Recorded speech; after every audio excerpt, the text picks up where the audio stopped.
listen to the podcast. Just search for Hancock and Kelley. Now, protests on college campuses across the United States in support of Palestinians in Israel's Gaza Strip are more and more spewing hatred of Jews. Police have now arrested about 80 protesters on the campus of Washington University. And the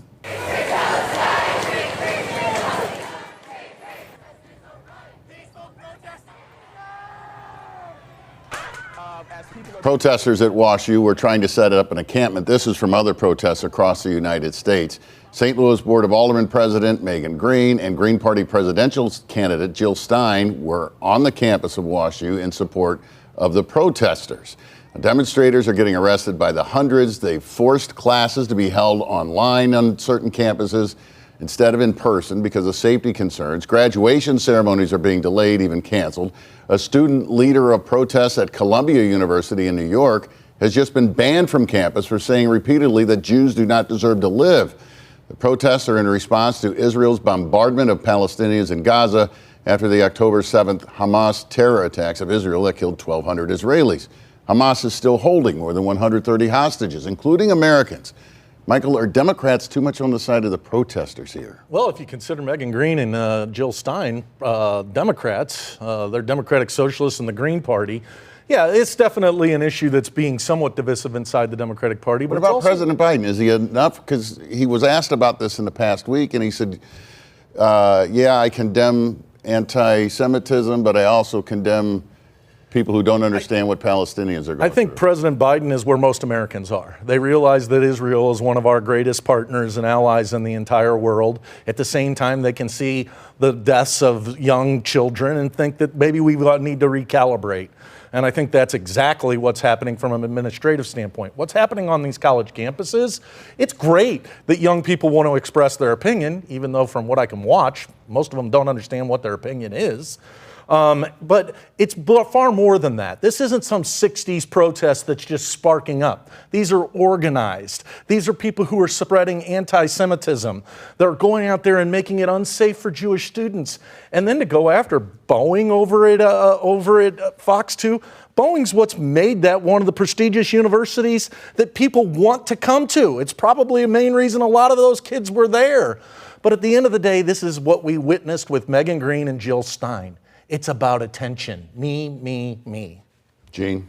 Well, there have been a lot of peaceful protests on Washington University's campus. There's a protest on campus almost every day, and it doesn't get out of hand. This is ridiculous. To say that this is anything other than anti-Semitism is wrong. And I agree with you, there are probably a lot of people who don't know what's happening, but Megan Green certainly does. All she has to do as president of the Board of Aldermen is call, and the chancellor will talk to her. This is insane. And we have to protect the right of all students, right? You don't have a First Amendment right on private property, which is what Washington University is.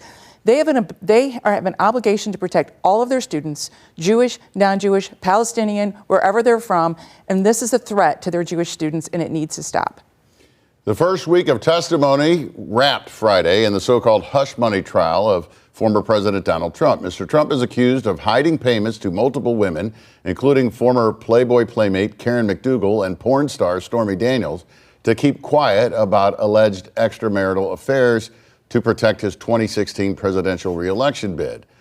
Now, David Pecker, the former publisher of the National Enquirer, admitted to a catch and kill scheme in which he paid exclusive rights for damaging stories, and then he kept those stories from going public. Our quote of the week is from Pecker on the witness stand, talking about a White House dinner with President Trump in 2017. He testified that Mr. Trump asked, "How's Karen?" referring to Karen McDougal. Pecker said he answered, "She's doing well, she's quiet, everything's going good."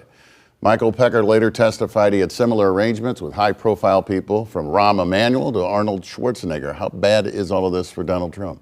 I don't know, that Pecker's a dirty dude. I'd stay away from him. He's out there to ruin people's lives, and that's what that's all about. The fact that the President of the United States is the former President of the United States and also the leading candidate for the Republican nomination is on prosecution for paying a porn star, or on trial for paying a porn star and wanting to keep that from his wife. This is the narrative that's out there. This is not a good sitting for Donald Trump. I realize that it rallies a lot of the Republican base, But most of us out here, normal people, are looking at this shaking our head thinking, really? This is their flag bearer? This is the standard bearer of the Republican Party? This case seems stronger or weaker than you thought it might be before it? Extremely weak, right? So this is all about trying to make Donald Trump look bad. When the Republicans did this to Bill Clinton, it backfired. I think it's backfiring now. No one is out here saying that, Donald Trump is an innocent guy. I'm sure he's not the first president to pay off strippers, porn stars, or mistresses. I don't condone it, but you'd be naive to think that he was. Still to come on Hancock and Kelley, Donald Trump pleads presidential immunity before the U.S. Supreme Court, and President Biden says he will debate.